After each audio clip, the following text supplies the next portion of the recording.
एक लड़की जिसे कुछ लोगों को वो खेत पर मिलती है, वो भी जख्मी हालत में। क्या है इस लड़की की सच्चाई? ये कहानी सच्ची घटना पर आधारित है। कहानी की शुरुआत होती है दिल्ली से, जहाँ पर हम निम्मो के परिवार को देखते हैं। आज उसका जन्मदिन है और सब लोग उसका जन्मदिन मना रहे हैं। तभी अचानक खिड़की से एक पत्थर अंदर आता है, जो कि निम्मो के पिता के हाथ में लग जाता है। और जब बाहर जाकर देखा तो माहौल बहुत ज्यादा खराब हो चुका था। प्रधानमंत्री की हत्या के बाद चारों ओर दंगों का माहौल है और सिख लोगों को चुन चुन कर मारा जा रहा है। पुलिस ने शहर में धारा 144 लगाकर कर्फ्यू लगा दिया है। लोगों से घर से बाहर ना निकलने की अपील की है, लेकिन जल्द ही दंगे के वो लोग उनके दरवाजे पर पहुंच चुके थे। सब लोग यहाँ वहाँ अपने बच्चों को कोनों में छुपाने लगे।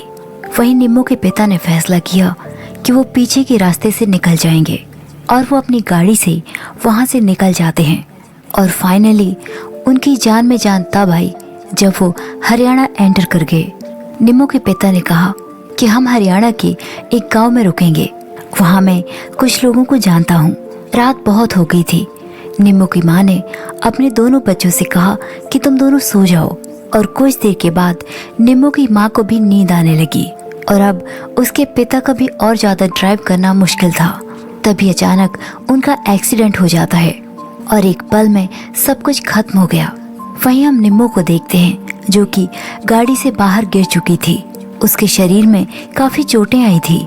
वो जब होश में आती है तो यहाँ वहाँ अपने माँ और पिता और भाई को यहाँ वहाँ ढूंढने लगी, लेकिन उनका उसे कुछ भी पता नहीं चला। वो आवाज लगाती हुई रात के अंधेरे में सुनसान सड़क में पहुंच गई। उसकी आवाज सुनकर एक कुत्ता उसके पीछे आ गया और उस पर हमला कर देता है। अगली सुबह हम देखते हैं कि एक आदमी अपने खेत जा रहा था। तभी उसने देखा कि सामने एक बच्ची बेहोश पड़ी हुई है। उसने तुरंत ही कुछ लोगों को वहां बुलाया और उन सभी को यही लग रहा था कि किसी ने निम्मो के साथ गलत किया है और उसे मारकर यहाँ फेंक दिया। लेकिन तभी उन्हें पता चला कि वो जिंदा है और वो निम्मो को उठाकर अपने घर ले आए। वहीं दूसरी तरफ पुलिस थाने में हम 3 डेड बॉडीज को देखते हैं। गांव वालों से पूछा गया कि क्या आप इन्हें जानते हैं, लेकिन कोई भी उन्हें नहीं पहचान रहा था। ये शायद निम्मो के माँ पिता और उसका भाई है। राम सिंह निम्मो को अपने घर ले आया। पड़ोसियों ने उसे समझाया कि हम इसे थाने लेकर चलते हैं, लेकिन राम सिंह इस बात के लिए नहीं माना। कुछ देर के बाद निम्मो होश में आ गए। वो उसकी चोटों का ट्रीटमेंट कराते हैं। डॉक्टर ने उनसे कहा कि बच्ची को शायद कोई गहरा सदमा लगा है, इसलिए ये बोल नहीं रही। इससे ज्यादा सवाल ना करें, इसे थोड़ा टाइम दे। और इस तरह निम्मो राम सिंह और रज्जो के घर में रहने लगी। उन दोनों की कोई औलाद नहीं थी, इसलिए वो निम्मो को अपने बच्चे की तरह प्यार करते। लेकिन उन्हें ये भी डर है कि एक दिन इसके माँ बाप आकर इसे ले जाएंगे। और फिर राम सिंह अखबार में एक खबर देखता है कि कल सड़क दुर्घटना में एक परिवार की 3 लोगों की मौत हो गई। कुछ देर के बाद उनके घर में अनोखी नाम की औरत आती है। उसने बताया कि गांव में पंचायत बिठाई गई है, वहां पर पुलिस भी आई है। इस बच्ची को और आपको वहां पर बुलाया गया है। पुलिस ने राम सिंह से पूछताछ की। उसने सब कुछ सच सच बताया और फिर निम्मो का फोटो खींचकर उसके पोस्टर सभी जगह लगवा दिए जाते हैं कि इस लड़की के परिजन को कोई भी जानता हो तो इस नंबर पर संपर्क करें।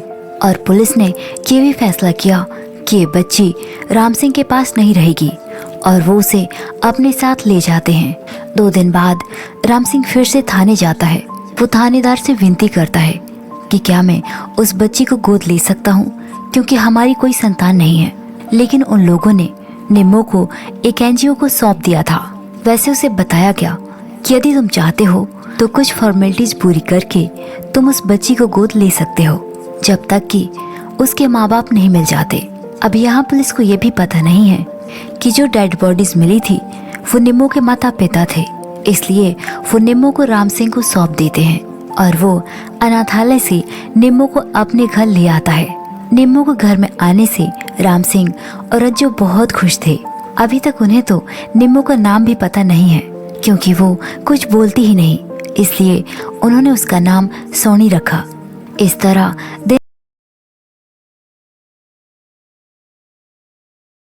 उस रात के जब उनका एक्सीडेंट हुआ था। लेकिन राम सिंह और रज्जो निम्मो को खुश रखने की पूरी कोशिश करते थे। यहाँ राम सिंह के छोटे भाई के बेटे चरण को जब ये बात पता चली कि राम सिंह ने किसी लड़की को गोद ले लिया है, तो उसे राम सिंह की जमीन की फिक्र होने लगी, क्योंकि चरण हमेशा से यही सोचता था कि राम सिंह की कोई औलाद नहीं है और इनकी मौत के बाद इनकी सारी जमीन मेरी होगी। इसी बात को लेकर एक दिन चरण और राम सिंह में झगड़ा हो जाता है और इस बात का बदला लेने के लिए चरण ने राम सिंह की पूरी कटी हुई फसल में आग लगवा दी। राम सिंह अपनी जली हुई फसल को देखकर बहुत दुखी हो जाता है। इसके लिए पंचायत भी बैठाई गई और पंचायत में गांव का एक आदमी खड़ा होकर कहता है कि मैंने कल रात चरण और कुछ लोगों को राम सिंह के खेतों की तरफ जाते हुए देखा था और उनके हाथों में बड़ी बड़ी बोतलें थी। इसका मतलब साफ था कि राम सिंह के खेतों में आग चरण ने ही लगवाई है। मुखिया ने राम सिंह से पूछा कि तुम चरण को क्या सजा देना चाहते हो, लेकिन राम सिंह ने उसे माफ कर दिया। यहाँ से कहानी 15 साल बाद दिखाई जाती है। अब निम्मो बड़ी हो चुकी है और हाँ, वो बोलने भी लगी है। आज उसका रिजल्ट आया है और वो अपनी क्लास में फर्स्ट आई है, लेकिन आज भी उसे वो सपना सोने नहीं देता। उसका कहना है कि मुझे लगता है कि मेरे माँ बाप कोई और हैं और वो मुझे पुकार रहे हैं। लेकिन रज्जो और राम सिंह ने उसे ये सच्चाई कभी नहीं बताई कि उन्होंने उसे गोद लिया था। और अब निम्मो का एडमिशन कॉलेज में हो गया था। वहीं चरण और उसकी माँ अनोखी को अब भी निम्मो उनकी आंखों में चुभती है और वो उसे जान से मारना चाहते हैं। तभी उन्हें राम सिंह की जमीन मिल पाएगी। और अगले दिन निम्मो जब अपनी दोस्त के साथ कॉलेज जा रही थी तो रास्ते में चरण उसे मारने के लिए आ जाता है और ये सब गांव का एक आदमी देख लेता है। वो तुरंत ही राम सिंह को बुलाकर वहां ले आता है। राम सिंह ने चरण सिंह को बहुत मारा पीटा और तुरंत ही पुलिस को बुलाकर उसे अरेस्ट कराया। अब राम सिंह और रज्जो को निम्मो की बहुत चिंता थी कि वो लोग उनकी बेटी की जान के दुश्मन बन गए हैं। इसलिए जल्द ही उन दोनों ने एक फैसला किया और निम्मो की शादी एक सूरज नाम के लड़के से कर दी। और निम्मो ने सूरज को भी ये सच्चाई बता दी कि मुझे जिसने पाला है वो मेरे माँ बाप नहीं है। मुझे उन लोगों ने खुलकर कभी नहीं बताया कि वो मुझे कहाँ से लेकर आए हैं, लेकिन मेरे माँ बाप कोई और हैं और मैं उन्हें ढूंढना चाहती हूँ। और इसके लिए सूरज भी उसका साथ देने के लिए तैयार था। इस तरह कुछ दिन बीते, लेकिन सूरज और निम्मो की दूरियां खत्म नहीं हो रही थी। एक दिन निम्मो किसी को बिना बताए अपने घर वापस चली जाती है और वहां जाकर रज्जो के कमरे में कुछ ढूंढने लगी। इन सब के बीच उसे सिर में चोट भी लग जाती है। तभी उसने रज्जो की पेटी को खोलकर देखा तो उसमें एक छोटा फ्रॉक था जिसमें शर्मा टेलर दिल्ली लिखा हुआ था। ये देखकर उसे कई सारी चीजें याद आती हैं और वो इन सब का इल्जाम राम सिंह और रज्जो पर लगाती है। क्या आप मुझे क्यों नहीं बताते कि मेरे माता पिता कहाँ हैं? क्यों आप लोगों ने उन्हें कभी ढूंढने की कोशिश नहीं की? उन लोगों ने निम्मो को रोकने की बहुत कोशिश की, लेकिन अब वो अपने माता पिता को ढूंढने के लिए दिल्ली जाना चाहती है। उसके साथ उसका पति सूरज भी जाता है। वो दोनों दिल्ली की सड़कों में उस जगह का पता ढूंढने लग जाते हैं। उस फ्रॉक से उन्हें दरियागंज के बारे में पता चलता है। उस दुकान में वो वहाँ टेलर से मिलते हैं। उसने बताया कि ये फ्रॉक तो मेरे पिता के जमाने का है, ये मैंने नहीं, मेरे पिता ने बनाया होगा। लेकिन उसके पिता गुजर चुके हैं, इसलिए वो उन्हें एक बिल बुक दिखाता है और उन्हें उसके घर का पता मिल जाता है। निम्मो के दिमाग में अपने बचपन की वो धुंधली यादें आज भी मौजूद है। वो अपने घर पर पहुंचती है और अपने पिता को आवाज लगाती है, लेकिन कोई दरवाजा नहीं खोलता। और फिर सूरज दरवाजा तोड़ देता है, लेकिन वो घर सालों से बंद था और निम्मो ने अपने माता पिता की असली तस्वीरें देखी। उसे पता चल चुका है कि उसके माँ बाप इस दुनिया में नहीं रहे, इसलिए वो सूरज के साथ वापस हरियाणा चली जाती है और राम सिंह और रज्जो से माफी मांगती है कि उन्होंने अपने सगे बच्चे से भी ज्यादा उसे प्यार दिया, लेकिन वो हमेशा उन्हें छोड़कर जाना चाहती थी।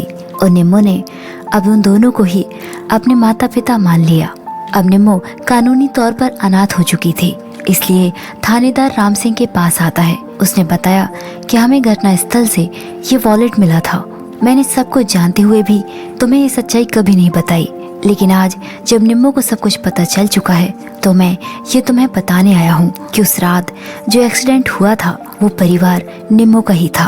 और आखिर में हमें दिखाया जाता है कि निम्मो अब राइटर बन चुकी है और उसने एक बुक लॉन्च की है जिसका नाम था द लॉस्ट गर्ल। दोस्तों, ये 1984 की दंगों की हकीकत थी। कई परिवार इसी तरह अपनों से बिछड़ गए थे और कितने मासूम लोगों को जान से मार दिया गया था। इसी के साथ ये कहानी यहीं पर खत्म हो जाती है। इस कहानी के बारे में आपकी क्या राय है कमेंट बॉक्स में कमेंट करके जरूर बताइए। और यदि आप हॉरर फैंटेसी मूवी देखने के शौकीन हैं तो हमारे दूसरे चैनल को भी सब्सक्राइब कीजिए। Thanks for watching.